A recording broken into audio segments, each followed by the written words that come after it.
No drugs in Surat city અન્વયે Surat police અને Surat crime branch, SOG અને અલગ અલગ બ્રાન્ચો અને પોલીસ સ્ટેશનો દ્વારા ડ્રગ વિરુદ્ધ સતત મુહિમ ચાલુ રાખી અને એના વિરુદ્ધ ડ્રગ માફિયાઓ વિરુદ્ધ સતત કાર્યવાહી કરવામાં આવે છે. આ જ એક કામગીરીના ભાગરૂપે સુરત ક્રાઇમ બ્રાન્ચને એક ઇન્ફોર્મેશન મળી હતી.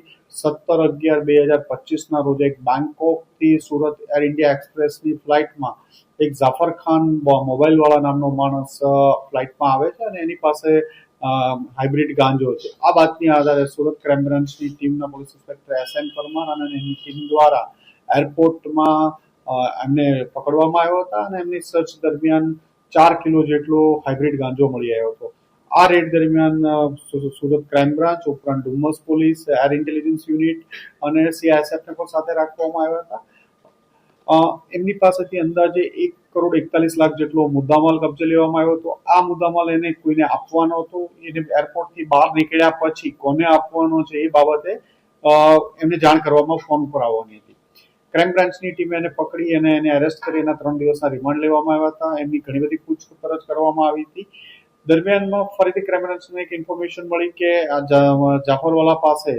જાફર ખાન પાસે વધુ મુદ્દામાલ છે, જે બાતમી આધારે ફર્ધર એના રિમાન્ડ લેવામાં આવ્યા હતા અને એની પાસેનું જે લગેજ હતું બેગ, જેમાં ઉપર 8 પેકેટ જે 4 kg મળ્યા હતા, એ બેગ જ એને કન્ફેસ કર્યું કે બેગની અંદર કન્સીલ કરીને છુપાવીને વધુ હજી મુદ્દામાલ બીજો છે.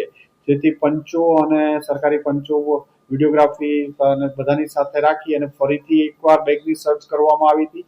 બેગની ઉપર એક ફરીથી બીજું બેગનું કવર લગાડી દેવામાં આવ્યું હતું. બેગની ઉપર એમાં ટાયર ને ઉપર આખી બેગ કેવિટી બનાવી અને છુપાવવામાં આવ્યું હતું. એમના ઉપર એમણે કાર્બન પેપર મૂક્યા હતા, જેથી જે બેગેજ સ્કેનરમાં આ ડ્રગ્સ છે એ સ્કેન ન થાય અને આરામથી પાસ થઈ શકે, એટલે એ પણ એને છુપાવીને કબજે કરવામાં આવ્યું છે.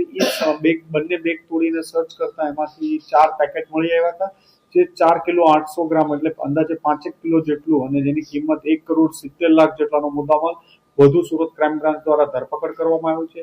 ફોઇલ પેપર, બેગ વધુ કબજે, જે કાર્બન પેપરની કબજે કરવામાં આવ્યા છે અને હજુ આમાં તપાસ ચાલુ છે.